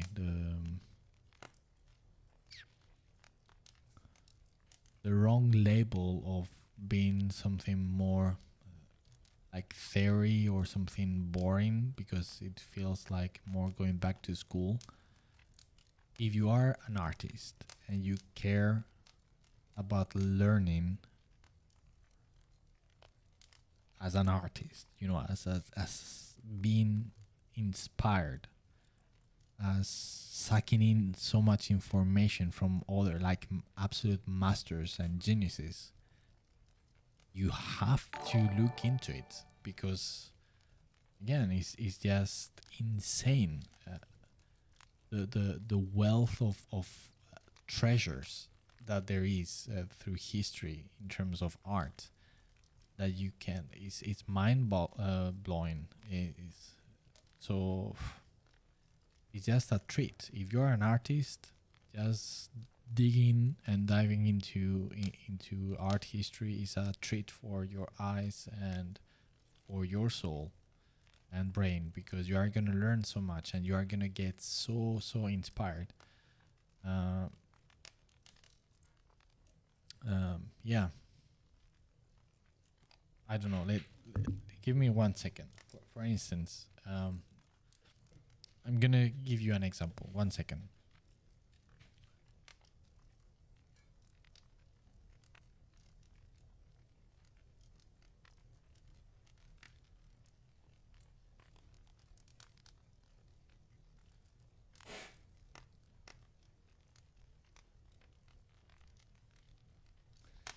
So let me ask you, how many of you here in chat know who Gustave Doré is and what he did?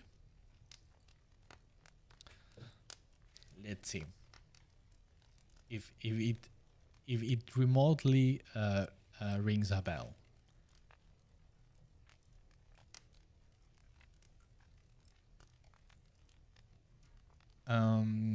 Cantabrian Prado Museum is awesome. I went about 10 years ago. Another visit is needed.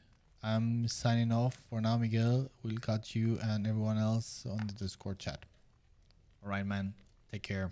And thanks for passing by. Kalidor.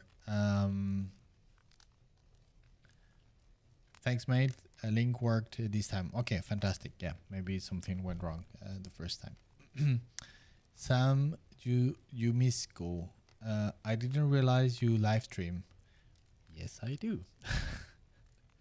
Cool to see. Almost done with your Space Marine series. I will try to find time to practice some too, but I'm not much of a character artist. Well, that's no problem, right? We just dive into it and have fun during the process. But yeah, fantastic that you joined the live stream.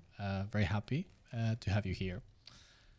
And yes, now that I shared the Discord, please do share those Space Marines on the Discord. That would be fantastic to see.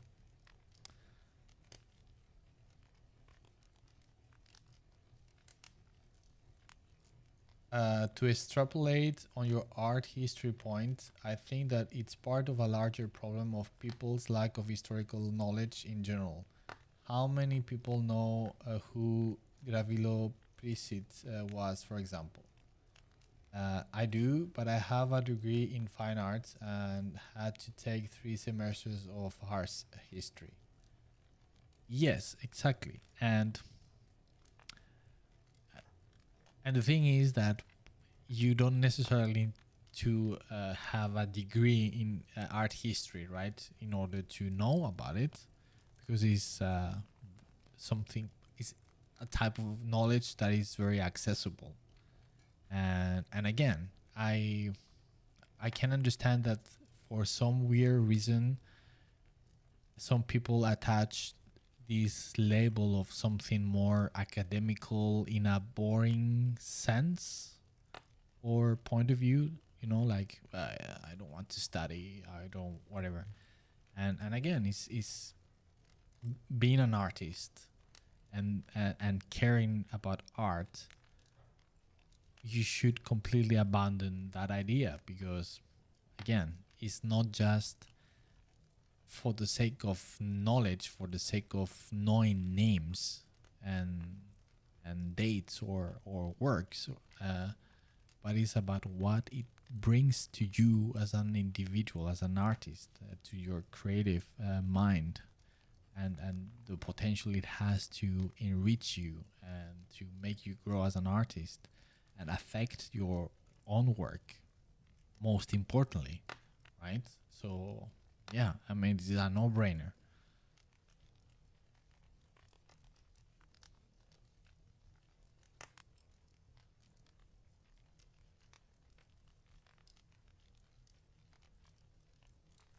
And I would add to that the best case scenario, if you are ignorant on all these type of things, is like the best case scenario, well, is your loss. In simple terms, right? You are missing so much. But on the worst case scenario, and I have witnessed this several times, you are gonna make so many fundamental errors in some super basic stuff, and with a very minimal degree of level of knowledge of art history, you know, it's like elemental stuff would save you from so much trouble. And I don't want to put specific examples here. I don't want to shame anybody, but yeah, I have witnessed very shameful things as a result of lack of knowledge on art history on in a professional environment. Um, so I will leave it there. So I think there is no incentive for not knowing art history, and all the incentives for learning. So I don't know if it makes sense what I just said from an English speaking point of view, but yeah, I hope that I made my point. Raymond, where would you suggest we start learning? I love doing master studies, but it would be way cooler to study and know the story of the paintings and artists. Oof, well, to be honest, I don't know because I'm not an expert into teaching art history, so I don't know, but I would argue that there is an insane amount of very accessible material anywhere you look at. So I will go for the I don't know, to get a for the sake of educating yourself. I would go with a more generic look at art history, like a fast pass, and then you get a kind of general look into it, and as soon as you are looking at that, you will start to pick up things that, oh, this period of time, not the type of work that I used to do. This is very interesting, and you start to look at, oh shit, look at this painting, or look at this sculpture. Oh my goodness, how did they do that? What does this mean? And that just gonna trigger by itself like more interest and dive deep. And I can assure you, I mean, you are for a treat, because it's, again, what is art history than just the compilation of the absolute best work of humanity in arts. Right? So yeah.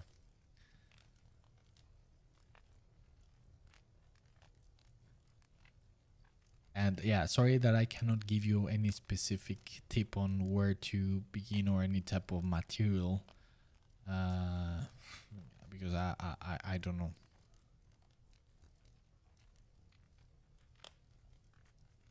Luis Ramon, I really love Gustave Doré incisions, the Divine Comedy and the Quixote ones. Yes, Luis, you are my guy. Exactly. All right. So yeah, I was going to say, all right, probably some of you don't know about him. Obviously, Luis knows about him, and he mentioned the Divine Comedy illustrations that he did. So let's see if you can see properly here.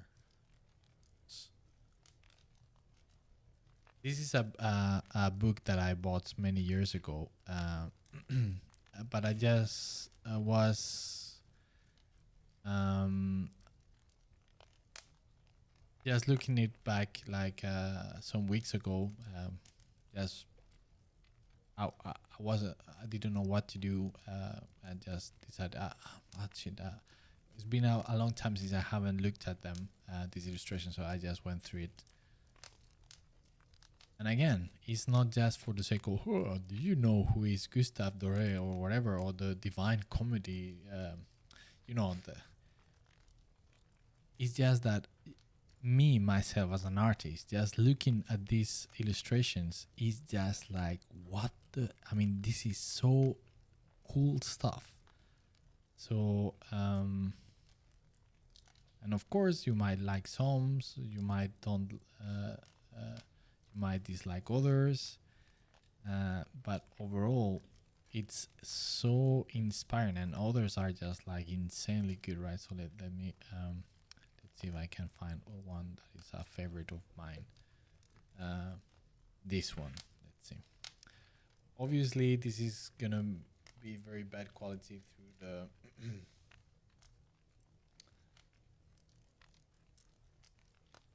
on the camera. I hope that let's see here. So bear in mind that these are how is it called, this technique in English? These are engravings. I mean, look at this. It is insane. And this is from the 19th century. I mean, anybody does something similar to this on our station, and it would be, you know, like on the on the fame wall, and it's filled of this type of stuff, right? And of course, the Divine Comedy, for those of you that don't know, goes about traveling through hell, and so it just full of illustrations about describing how Dante described hell, right? And I mean, it's just insanely good. It's so inspiring. It's just whatever. So this is a great example of like a bombs of inspiration that can, yeah, they are gonna make you a better artist just by looking at it immediately. As simple as that.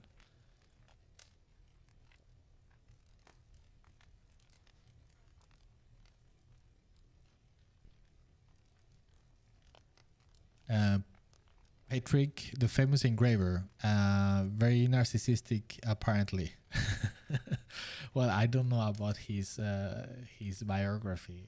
I'm not acquainted with his biography, but yeah, that, I mean, if you are into if you dive deep into art history, like any type of history, and of course you can sidetrack into the lives of the different artists, and some of them are insanely interesting, and so yeah, that's another aspect. But yeah, that's a different route of the things that I was trying to explain. But yeah.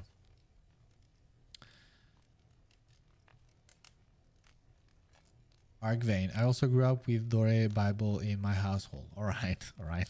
There you go.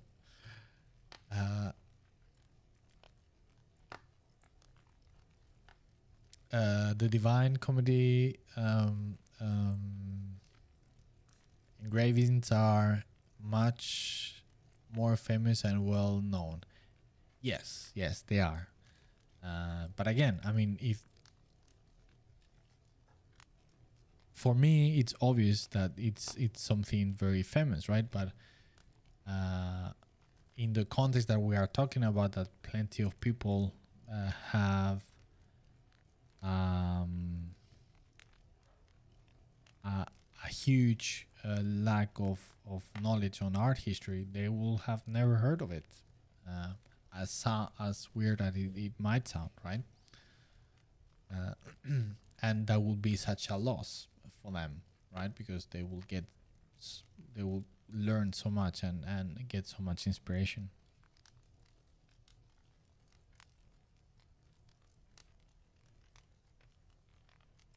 Raymond, I used to watch a lot of documentaries of artists. All right, yeah, and I'm sure that would be very interesting, right? But again, I think as interesting as it must be, or as it is, better said, art history is more about the work more than the artist behind. And I mean, at least ourselves as artists, I think, even though we can, of course, learn a lot from the experiences of these artists, for sure. I mean, there are plenty of things that to be learned, for sure. But the most immediate thing that we can get out of it, it's from the study of the works themselves. But that being said, now that I'm thinking about it, obviously, in order to understand properly the work or the each pieces, it's extremely important to understand the context and the time where it's created and the person that has created and why has created the piece, etc. So yeah.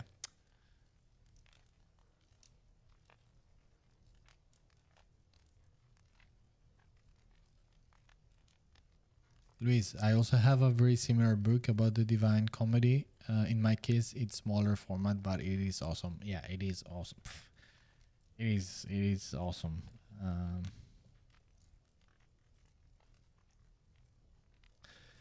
Sam, if you are into doing fantasy landscapes and such, check out Hudson River School paintings. Mind blowing.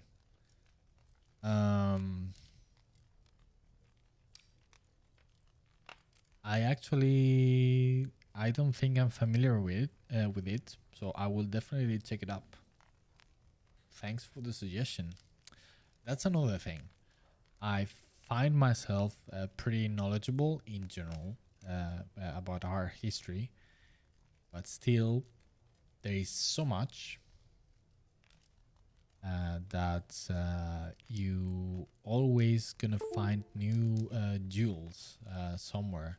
And of course, there might be things that you learn at some point that you just forget, etc., etc. But the pool of information and real treasures, it's so vast that you keep discovering new things, and it's just such joy because again, it's just there seems to be such an obsession with, let's say, ArtStation nowadays, for good reasons, right? It's a very good site and absolutely amazing art is being displayed there, but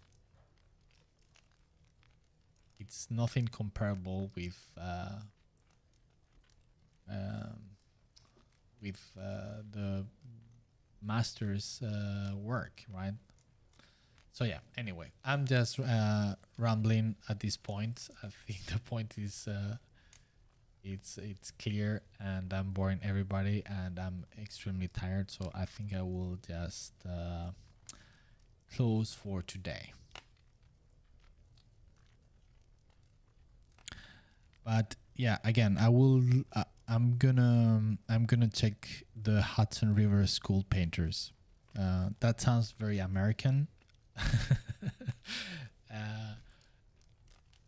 And yeah, I'm definitely gonna check it up. And probably, to be honest, when I look at it, I might have seen it before, but didn't know the name. Who knows? Maybe not. Anyway, thanks a lot for the suggestion. Thanks everybody for joining today. I had a blast talking about stuff that I really, really like. And yeah, I think if I get the time to do something during the week, I might finish the piece of this elf. So I might start something completely new next stream. We'll see what it is. Anyway, thanks for joining and for saying hello. I wish you a fantastic week, painting and drawing a lot and having fun. For those of you from Ukraine, again, all my thoughts and support. I hope that you are safe. And yeah, hopefully see you everybody next week, same time. Have a good one, and bye-bye.